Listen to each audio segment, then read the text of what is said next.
Okay, buckle in guys, because this is going to be a long video. Now, first of all, here's what I want to talk about this channel.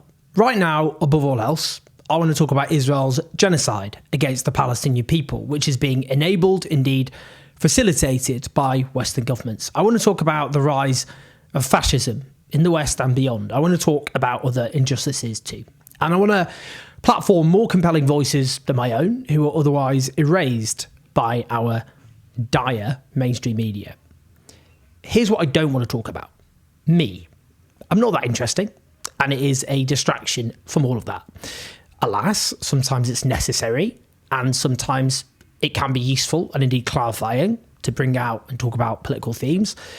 In this case, just indulge me. Now, there are, let's put it this way, criticisms about my record on the question of Palestine, which are circulating. So what I'm going to do is state the facts about that record. And look, first of all, it's really important for me to state, I should be criticised and scrutinised. I get things wrong. I make mistakes, sometimes big mistakes. I've been around as a writer with a public platform since I was in my mid-20s. I'm now a geriatric millennial who's 40. So when I learn, make mistakes, go on journeys, I do that in public. That said, the critique I'm going to take on head on is that I am some sort of raging Zionist, a champion of Israel, someone who doesn't really support the Palestinian cause and has no history of doing so. One colourful influencer has been in touch to suggest that I have made a career off shilling for Zionism, that I helped cause the genocide, and I am specifically responsible for the slaughter of Palestinian children. Well, as you'll see, I believe this is a straightforward erasure of the truth and of history. As I will show, this critique comes from the sort of people who lie by omission, erase the work I've done, twist what I say, take things out of context, or just make things up. As I'll show, whatever my failings, I have a record of consistency. Many of the things you hear me say now in 2025 are the exact same things I was saying when I first started writing in newspapers and going on TV a decade and a half ago. Indeed, since my public career, for want of a better term, began in 2011, I've had these consistent positions on Palestine. Opposition to Israel's brutal occupation, to the barbaric siege of Gaza, to the illegal settlements. I've consistently supported sanctions, including a total arms embargo on Israel. I've supported specific boycotts. I've called out the criminal complicity of Western leaders and consistently challenged the role of the Western media. I've consistently opposed the claim this is a conflict or a war, given its asymmetrical nature, an occupier backed and armed to the teeth by the West, versus a besieged and occupied people subjected to extreme deprivation. I've consistently not just advocated, obviously, for an independent homeland for the Palestinian people, but even proposed a one-state solution based on democracy and equal rights for all citizens, whoever they are, who live in Palestine. Have my positions phoned up? Absolutely, as I'll discuss, but as I'll show, it's a lie to suggest that I've ever used my platform for anything other than support for the Palestinian cause. Now, let's just start back in 2012, when I was 28 years old. As you'll see, Twink Death is real. Now, I became known for my commentary in British politics in particular. My first two books were Chavs, The Demonisation of the Working Class, and The Establishment and How They Get Away with It, both of which were attempts to communicate class politics to a mass audience. My stick has always been socialism for normies, for want of a better term. I don't use normies in a pejorative way. I mean the non-normies, the political loser weirdos like myself, trying to reach beyond that. Anyway, nonetheless, the first appearance I had on television, which went viral, was about Gaza, back in 2012. It was on BBC's Question Time, which is the BBC's flagship political debate programme. Back then, at least, that had millions of viewers. It was during Israel's murderous 2012 onslaught against Gaza. As you listen to what I say, you will hear me say, making the same exact arguments I make today. I began by taking on the now late Liberal Democrat leader Charles Kennedy, who had made his name opposing the invasion of Iraq, but had given a dire, platitudinous response on Israel's war crimes. Let's have a listen. Owen Jones. I'm actually disappointed by that response, Charles, in all honesty. Let's be absolutely clear about what happened. Firstly, this whole idea that Gaza, that Hamas broke the ceasefire, is just not true. In fact, it was broken after, in October, Israel killed 15 Palestinian fighters. They shot dead a mentally disabled Palestinian. They killed another 13-year-old in an intrusion. And when there was an attempt to actually get a ceasefire, negotiations were ongoing. That is when they assassinated Ahmed Jabari. at completely ending those ceasefire talks. Now, it's often said, and Barack Obama made this point, he said, what country on earth would tolerate rockets being fired at them? I ask you this, what people on earth would tolerate a siege which stops basic supplies getting in, an occupation, a 45-year-old occupation, a brutal occupation at that, illegal settlements all over the West Bank, which are in total violation of international law. And what we've seen in the course of this onslaught are the deaths of 158 Palestinians, at least 30 of whom are children. And I don't want to just throw statistics around. I'll give you one example of one of those children. Omar Misharin, he was 11 months old. He was a little boy, the son of a BBC journalist, and he was killed in a so-called targeted strike. Now, we all want a secure and lasting peace. When we have Israeli ministers, like the Interior Minister, calling for Gaza to be sent back to the Middle Ages, when in the last offensive we had another minister calling for a Holocaust to be inflicted on Gaza, when we have the son of Ariel Sharon, who wrote in the Jerusalem Post talking about how Nagasaki and Hiroshima were possible solutions to be inflicted. When we have those people, we won't get a secure peace, but the way we will get it for Arabs and Jews alike, to end the occupation, end the siege of Gaza, and dismantle the illegal settlements, and finally have a just settlement for the Palestinian people, ensuring peace for Arabs and Jews and the region as a whole.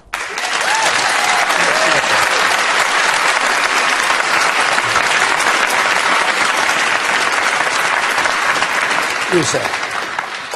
I think part of the problem is that people like Owen should actually keep their nose out of something that they have no intimate knowledge of, and that they jump on the bandwagon of this anti-American, ultra-left Israel bashing that is fashionable at the moment. As you can hear, what I tried to do is shift the conversation from the perspective of Israel to the perspective of the Palestinian people, to centre their suffering, to emphasise the genocidal rhetoric emanating from Israel, to conclude there would never be peace until Israel's oppression of the Palestinian people was dismantled.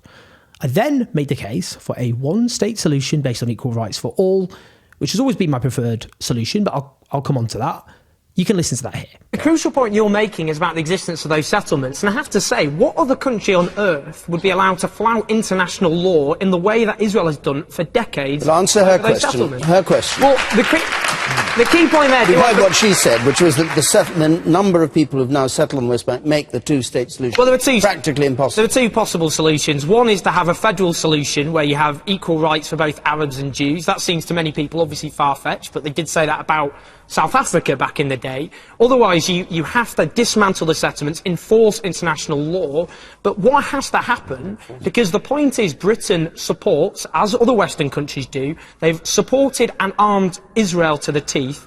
They're not acting as honest brokers. They have to use their pressure to force Israel to give in and give justice to the Palestinian people. Owen, thank you. What I tried to do there was take on the sense that a single-state solution was somehow utopian or extreme by pointing to the precedent of South Africa and the end of apartheid. That's what I've always tried to do. I've tried to make radical ideas accessible, palatable.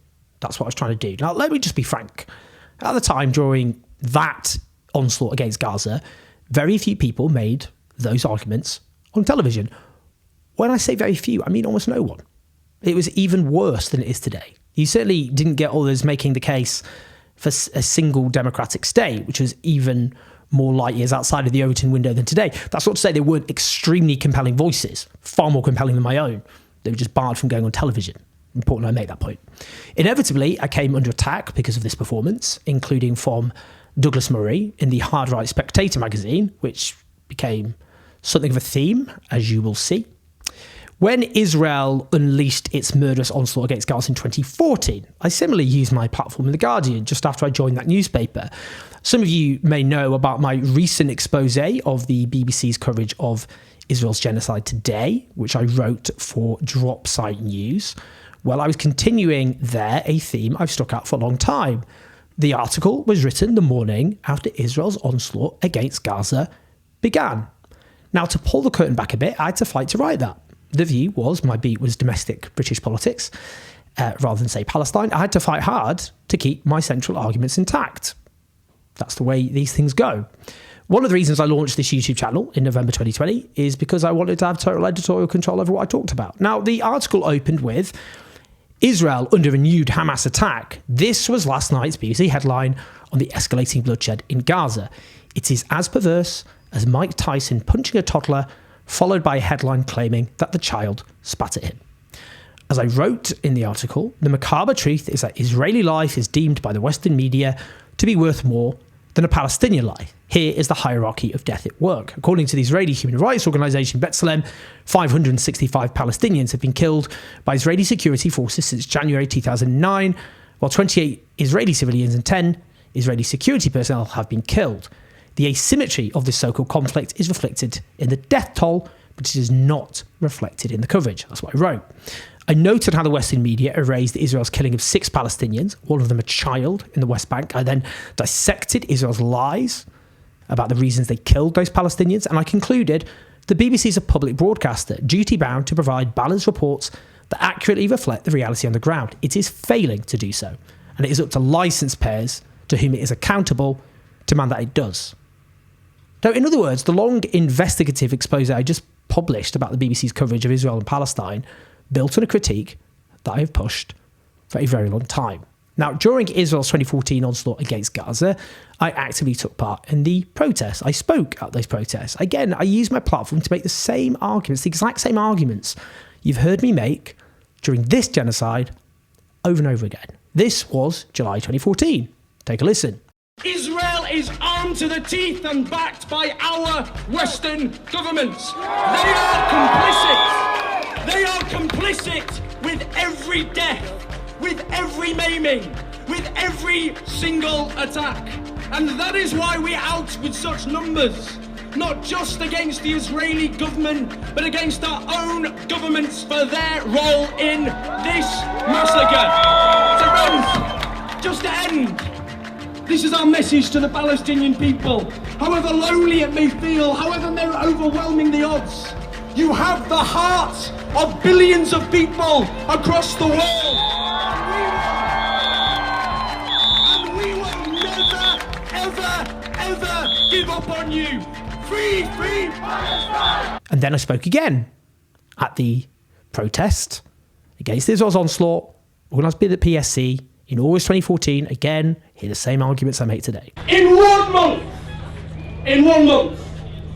1 in every 1,000 Gazans were murdered by the Israeli state. That is a statistic as horrifying as it gets. Because this is not a conflict. This is not a war. This is a massacre. A massacre by the occupier against the occupied. Now, our critics often tell us this. They say in a world of such suffering, in a world of such bloodshed, why aren't we out marching about Syria and Iraq? And we do stand in solidarity with Syrians. We do stand in solidarity with Iraqis. But here is the key point to make. Here is the key point. Our governments fund, arm and support Israel. They are complicit with every single Israeli attack, with every single maiming, with every single death. And we will march until our governments stop arming and supporting the Israeli occupation. That is why we're out today. Now friends, remember apartheid in South Africa. Remember how strong it seemed. Remember how alarmed. Remember how invincible. Did apartheid not fall? As apartheid fell, the occupation of Palestine will fall as well. That is a certainty. The West must stop arming Israel. The siege of Gaza must end. Every soldier must leave. The arguments, again, I made in support of Palestine led to further attack from, you guessed it, Douglas Murray, for example, in The Spectator, who wrote in an article in August 2014, which was headlined Owen Jones is lying about Israel, plain and simple.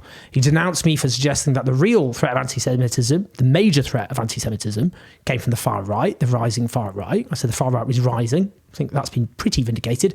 He said it was spearheaded by young Muslims, and he said, outrageously, that I continued to condemn anti-Semitism at the same time assiduously feeding it, cynically conflating critique of Israel's crimes and anti-Semitism, accusing me of painting the background against which acts of violence against Jews took place, pointing, for example, to how I condemned Israel for the massacre of children, declaring that I revealed the moral sickness of a portion of the left. Clearly the sort of attack you get from Israel's apologists when you oppose terrible crimes being committed against the Palestinian people. The shameful, in my view, conflation of anti-Semitism with critiquing Israel's crimes, which is completely irresponsible given the real danger of anti-Semitism. But those are attacks I've always been on the receiving end because of the position that I take on Palestine. Now, in September 2014, I took part in a debate organised, again, by the Palestine Solidarity Campaign about the BBC's dire coverage of Palestine, alongside the film director Ken Loach. Again, that theme that I would keep returning to. Unfortunately, the videos, it appears, are no longer available, which is a shame, in terms of the videos of the discussion. I carried on using my platform to support the Palestine Solidarity Campaign as best I could. And their brilliant work, speaking alongside Omar Barghouti, the co-founder of the Boycott, Divestment and Sanctions movement in March 2015, which I will come on to. Now, later that year, Jeremy Corbyn stood to be leader of the Labour Party. Now, there were legitimate criticisms of my position in the Corbyn era. I'll come on to that. When he stood to be leader in 2015, I campaigned for him, writing my column for The Guardian on the day he launched his leadership bid with the piece headline, Jeremy Corbyn is in the Labour leadership race, the real debate starts here. Indeed, I recommended him partly on the grounds he was, and I quote from the article, a proponent of peace and a staunch internationalist. And I spoke at rallies in support of his bid across the country.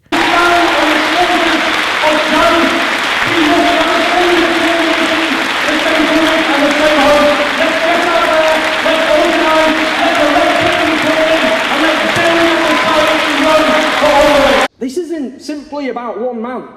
This isn't just about the party leadership.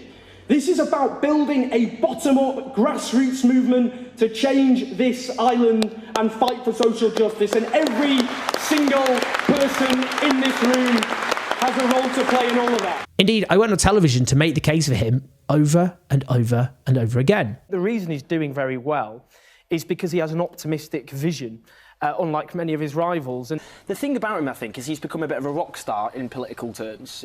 People don't normally queue to see politicians.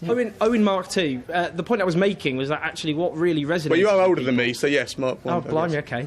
Oh, all right. Boys, all right. Some age better than others. I think the reason Jeremy Corbyn is doing so well and his opponents are on the back foot is he has an optimistic vision. In that summer of 2015, a smear campaign was directed against him. I wrote a piece for the New Statesman in August, in fact, headlined, if Jeremy Corbyn wins, prepare for a firestorm. But I specifically defended Corbyn over attacks about his campaigning for Palestine. In August 2015, writing a piece headlined, Stand By for More Attacks on Corbyn's Principled Foreign Policy Stance, noting he was vindicated over the Iraq War.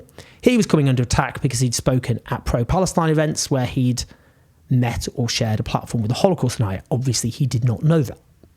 Anyone who knows Jeremy Corbyn knows he would abhor anyone with those hateful views.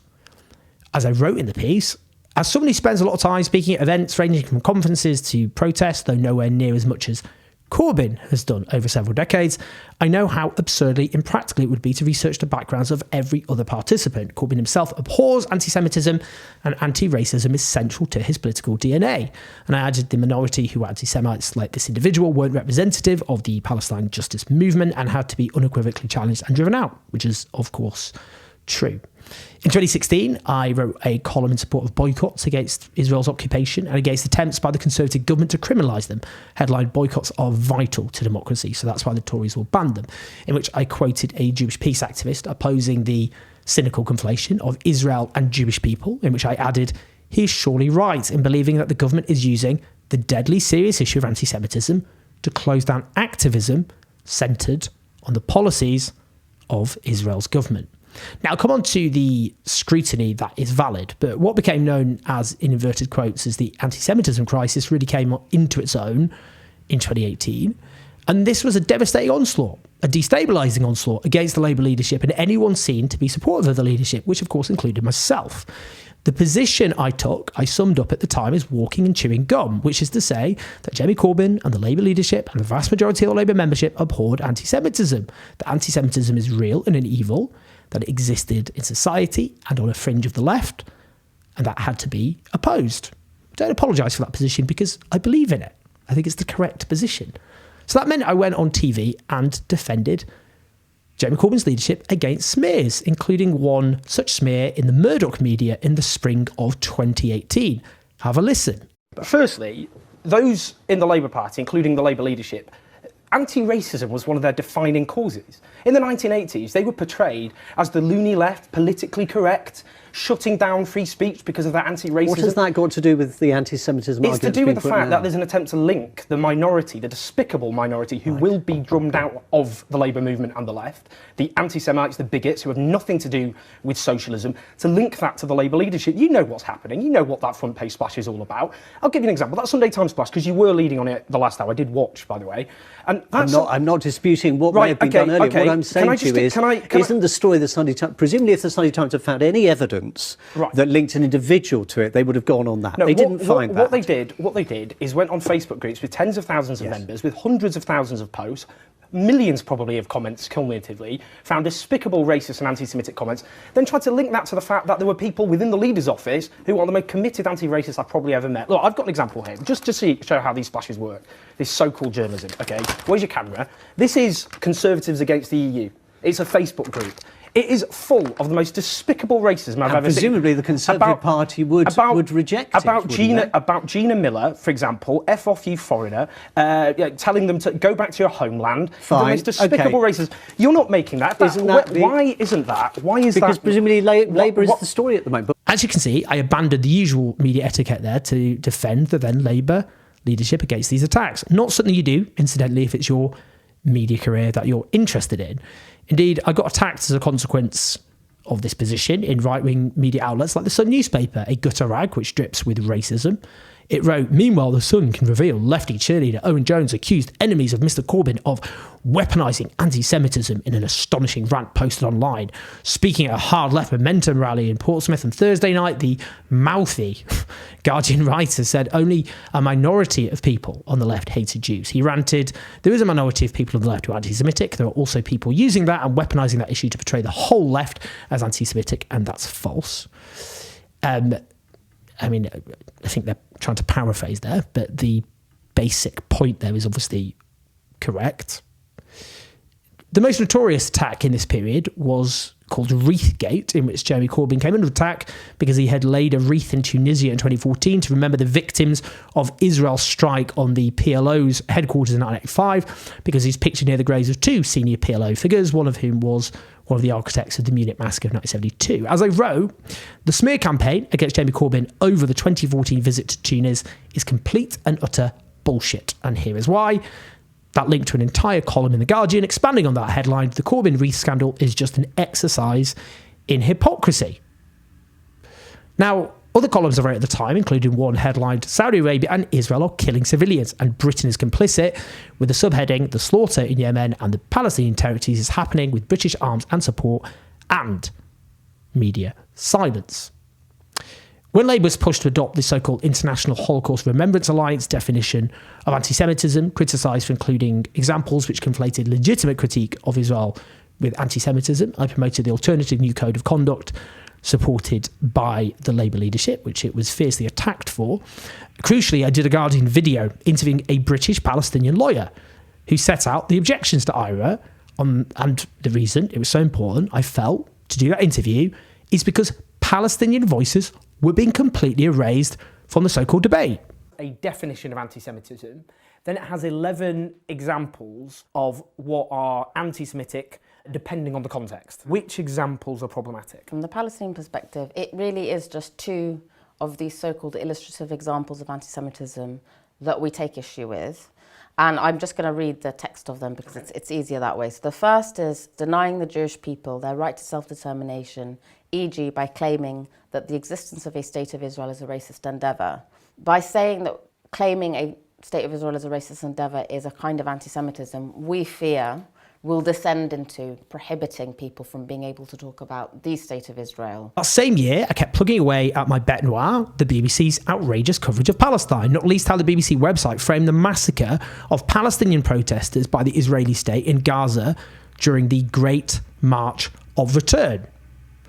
In 2019, I went on BBC Radio 5 and said the idea that in any sense Jeremy Corbyn, is anti-Semitic or racist is an astonishing, outrageous smear. The BBC, I couldn't get a clip of it, but 5 Live have kept the quote up. And that year, when BBC Panorama did an entire documentary suggesting Labour was anti-Semitic under Jeremy Corbyn, I called it a travesty, complete with sinister music and camera work. Noting how it failed to discuss basic details, like by the summer 2016, most anti-Semitism cases predated Corbyn, and criticising it for what I believe was its distortions, and specifically went on TV again to make that case. Now, so it shouldn't have been broadcast? I think it should have been a balanced broadcast. It should have had a range of voices. It shouldn't have edited emails. Why edit an email to make it look like the exact opposite? Don't listen to me on this. People go, well, you would say that you're a bit lefty and all the rest of it. But the point, journalists, just quickly, no, this is important. A journalist at the Financial Times made that. Now, I have to say, the reason I find some of the harsh criticisms I get about this period sometimes difficult to stomach is, to be blunt, during these moments, why was I on TV? I'll tell you why. Because actual shadow cabinet members on the left didn't want to do it. And I get that. It's not enjoyable. You get smeared, your career gets menaced, you get a ton of death threats. I think, and I still think, that battling for the truth is important. But I was filling a vacuum because actual left-wing MPs did not want to go and do it. Just being honest here.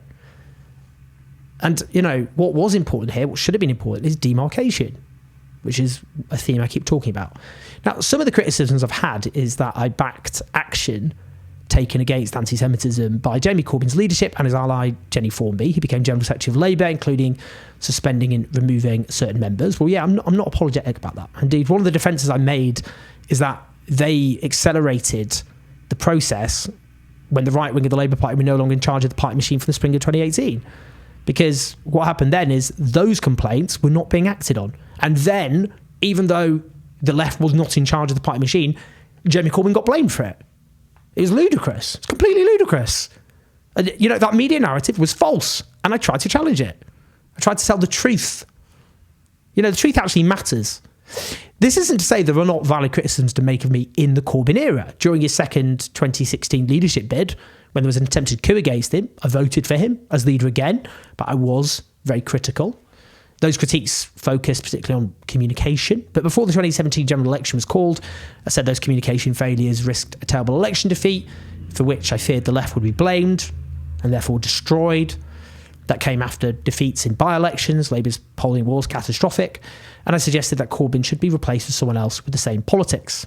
And some were very, very angry about that. And they still are. And I get that. It was a big mistake on my part. The criticism's justified. People thought, look, come on, you've got one job. We don't have other lefty commentators with a platform. You know, you should just be out there fighting our corner, and you're not. People are angry about it. Now, as it happened when the election was called, thanks to transformative policies finally being front and centre, Labour support surged.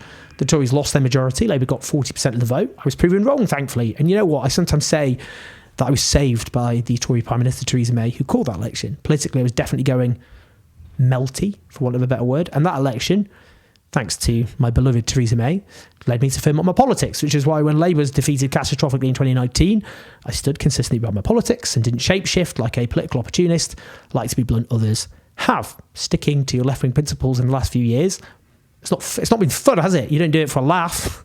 You do it because it's the right thing to do. Now, none of that, the reason I just did that part in history, was to do with Palestine, because sometimes people suggest it was, or indeed the conflation of anti-Semitism, a very real evil, with questions linked to Israel and Palestine. But some specific criticisms have come up, which again deliberately strip out of context and lie by omission. One is that I spoke at a meeting of the Jewish Labour Movement in 2017. That's Labour's only affiliated Jewish organisation. Now, the basis for that critique comes from the fact that it's not simply a Jewish organisation, but in its constitution, it states that one of its values is to promote the centrality of Israel in Jewish life. Why did I speak there?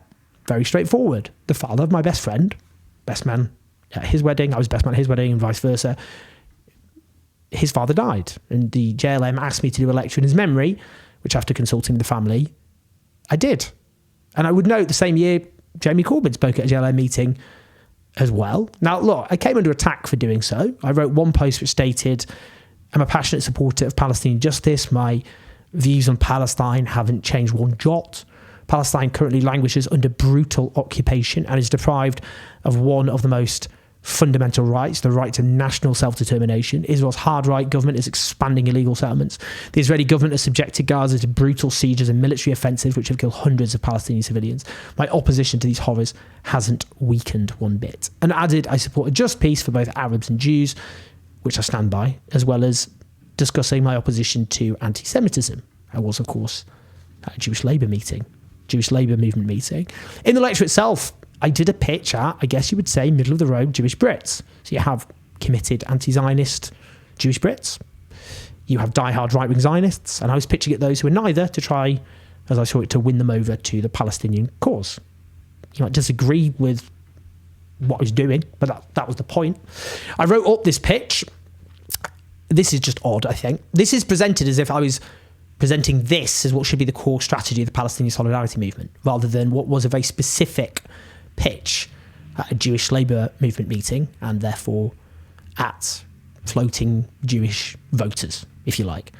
So that included talking about the specific horror of the Shoah, in which 6 million European Jews, of course, were murdered by the Nazis, listening to the lived experience of Jewish people when they talked about anti-Semitism, building a Palestinian solidarity movement where British Jews, who are, as I put it, genuinely committed to the end of the occupation and settlements, feel welcome, and then demanding the immediate end of the occupation of Palestinian land, the end of the blockade of Gaza, the dismantling of all settlements, boycotts of products made in illegal settlements on Palestinian land. I'll come on to that. An arms embargo against Israel and other human rights abusing states, solidarity with those Israeli peace activists fighting for Palestinian justice. The latter is something you've seen me do on this channel repeatedly by platforming such voices as best I can. Now, I'm currently coming under attack for this specifically, which I'll be honest, I think is wild. I also think it's bemusing because I was actually heckled at the lecture over the case I made for Palestinian liberation. Some took it very well, some didn't.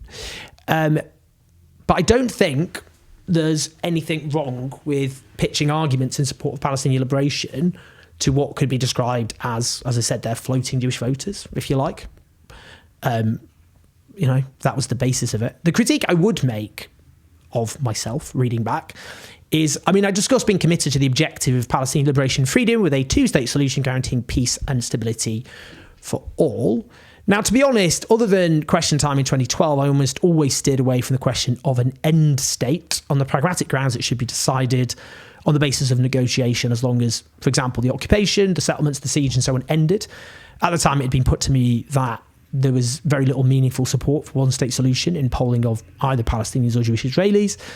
To be honest, Jeremy Corbyn then and since has made the case for a two-state solution. I'm not sure where he's currently at on that. I haven't asked him, but I would say he's one of the most courageous in principle champions of Palestinian liberation. I don't think him having argued that contradicts that. My own personal preference, caveat, someone who's a white Brit, is what I argued from Question Time, a single democratic state with equal rights for all, like South Africa, however hard that might be to achieve. That's certainly where I am now. I did a big search. The only time I think I discussed an end state at all in those years were on Question Time and in that lecture. Now, the other criticism I get refers to an interview I did at the time with the Jewish Chronicle. I'm not going to lie, that interview was a big mistake. From what I remember, just very leading questions in which I was tripped up, not least on the question of boycotts, which I'd written about in The Guardian. I've always backed, as I've set out here, sanctions, boycotts, written about that in The Guardian. But, I didn't use my platform to properly back the boycott, divestment and sanctions movement in The Guardian until 2021. In a piece headlined, Denied a State, Palestinians are now denied a say in their own future. And earlier that year, I published a video on my channel entitled The Case for Boycott, Divestments and Sanctions. Definitely should have come out earlier in support of that campaign. Totally accept that was a mistake.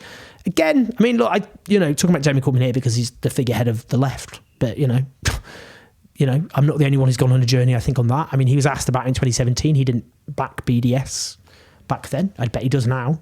Doesn't stop the fact he was a very eloquent champion of the Palestinian people. He is a very eloquent champion, far more than myself he was vilified for it. But is that Jewish Chronicle interview which keeps coming up it's like this mess, which, for example, asked leading questions and chopped up my answers. I mean, it was just, one of the worst journalistic experiences I've ever had. Certainly a learning curve there. The other critique which has come up focuses on a book I wrote about the Labour left called This Land, The Struggle for the Left. This, for me, really is actually the most frustrating criticism. You see, there's a chapter in which I do a potted history of the left's changing relationship with Israel and Palestine. It wasn't a chapter about my personal views. It was supposed to be a detached history of how the left went from a pretty slavish pro-Israel perspective, I would say, to championing the Palestinian cause, not a history a lot of people are familiar with. It's an unfortunate history, if I'm honest. You see, the official communist movement in 1948 backed Israel's foundation. The Soviet Union was the first country on earth to de jure recognise Israel, and left-wing Labour luminaries backed it, like Eric Heffer, for example. That's partly because they saw it as a socialist project, for example, which then overtly became a state which never claimed any such thing. And things like the aftermath of the occupation of the West Bank and Gaza from 1967 onwards changed all that. I mean, the likes of Tony Benn were Labour Friends of Israel. You'd never imagine that, would you, given how he ended up? A brilliant champion for the Palestinian people. Now, that didn't mean I personally thought this was a socialist project or a socialist endeavour. Of course I don't. I was writing about the left's changing relationship and how it was perceived by the left. I mean, you can't have socialism and ethnically cleanse people and deprive an occupied people of their freedom. So, for example, people quote from this chapter as though I said there was an incontestable need for a Jewish state in 1948, when what I was actually discussing was how Zionism went from being a minority strain amongst Jewish people to a dominant strain after the Holocaust, which is what happened.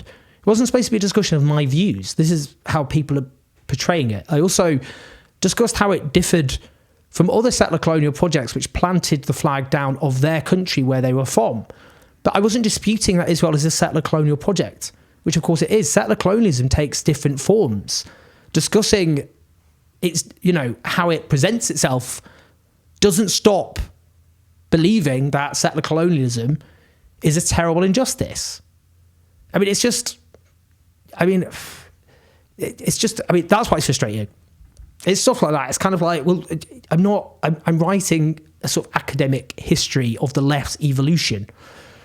It was contextual, It wasn't a history of Israel and Palestine. It wasn't the point of it.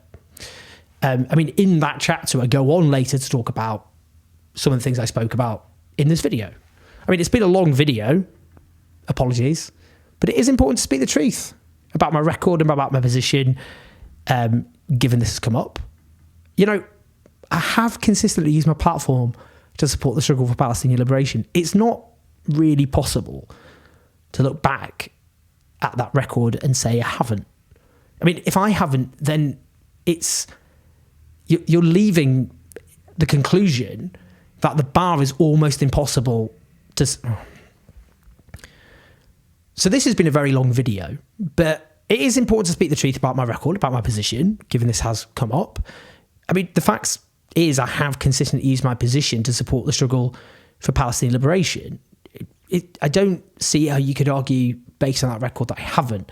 If I'm excluded from that, if I'm based on that portrayed as some sort of champion of Israel, then it's not going to leave many people, is it, passing the purity test? Look, I've consistently fought against the deliberate conflation of this struggle with the genuine evil of anti-Semitism, which I've consistently opposed. And the way you can oppose anti-Semitism, you should oppose anti-Semitism, without anti-Semitism being falsely used to demonise those who stand with the Palestinian people, which obviously has been directed at myself, as I pointed out. Now, it doesn't mean I always got it right. It doesn't mean the language I've used has always been correct. But, claims circulating amongst some that I'm some pro-Israel, anti-Palestinian stooge are deranged. And the context I've given you is why, as soon as the genocide began, I made a pact with myself to use my platform as best I could to oppose what I knew from the very start would be a terrible crime, whatever the consequences that would be. And this is me on the 10th of October 2023 on Sky News. I was the first British journalist to go on television and make these arguments. I got vilified for it. Listen.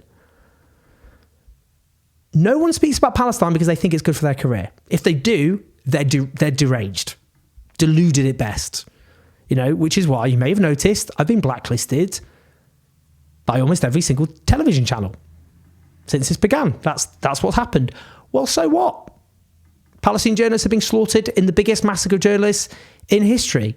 I'll survive a blacklist. But what I've tried to do with this channel and my platform is consistently oppose this genocide, building on the position I've always had, consistently taking on the role of the Western media and our rulers, and trying to platform voices other media outlets erase. That doesn't mean I shouldn't be scrutinised or critiqued. But I just want to end by saying this. There are two strategies if you're someone who supports the struggle for justice, emancipation, for anyone. Now, you can do your best to speak to as many people as you can without watering down your principles, but to win over the unpersuaded, to build support. That's been the aim of this platform. And since the genocide began, you know, not to boast, but just to make the point about the purpose, literally millions of people have watched these videos, whether that be on YouTube, Instagram, on Twitter, and so on. And obviously, you've all made that possible. Now, for those who regard me as beyond the pale, presumably they feel it would be better for the cause if my channel no longer existed and wasn't putting out this content opposed to genocide. Well, I think that's sad. But if you think this content is helpful to the Israeli state, that certainly needs to its apologists. Or you can have another strategy. Only speak to those who are already persuaded. Only speak to the most radical members of the already persuaded. Denounce those who are just not pure enough. Indeed, decide that you would prefer to shrink the movement as long as you can be allowed a voice in it, not convincing or persuading a single person. Well, I think that's self-indulgent to say the least. And I actually think when it comes to fighting genocide, it's unforgivable.